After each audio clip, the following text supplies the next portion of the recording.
When I purchased these Ashley Isles tools, it was like a different medium. These Ashley Isles tools, they're expensive. The other thing is once you buy these, you never have to buy them again. If you can afford just getting one, then at least you will have an understanding of, okay, this is what a really good tool is capable of. I got mine at a company in Manhattan called Tools for Working Wood. They come in all different shapes. These are gouges. If you want to really knock out a very large area of wood, the difference between these tools is they are back bent. You can see it starts out straight, but then it bends backwards. You can get a V shape, you can get a U shape, and you can also get a gouge.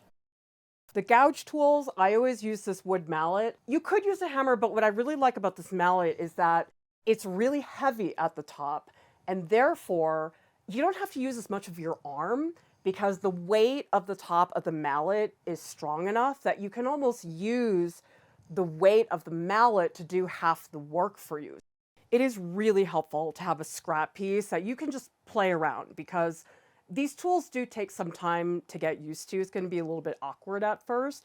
So have your playtime. When you're testing out the tools, don't try to do anything fancy. Make straight lines.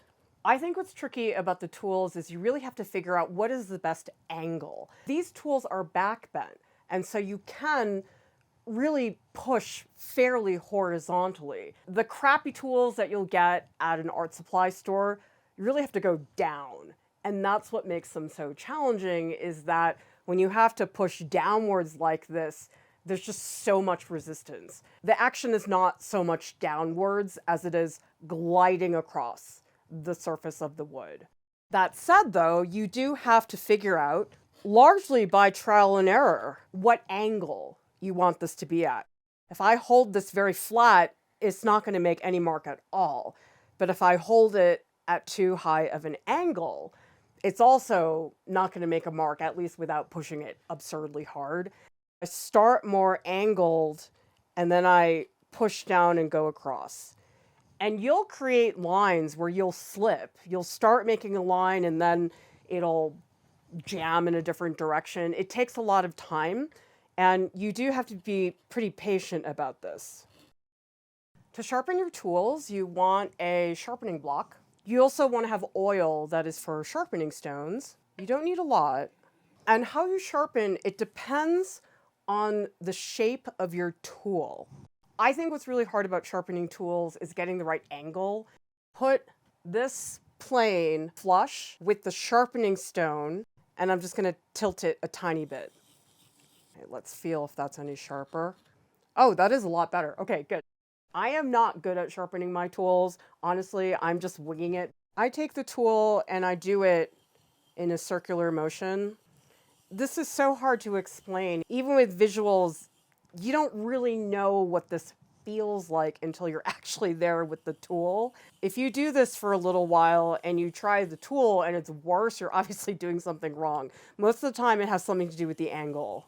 Okay, now I'm going to flip it over to the other side. I hope it's working.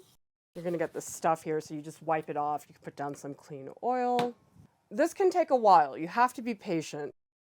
These gouge tools, these are trickier. This is a round shape. It's not flat like the V.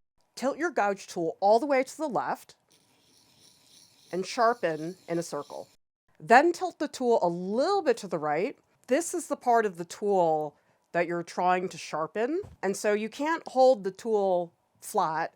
You have to really tilt it up to make sure you are hitting this part of the tool. I'm going to tilt the tool a little bit to the right. It's pretty upright. And you keep going until you sharpened all the way to the right corner.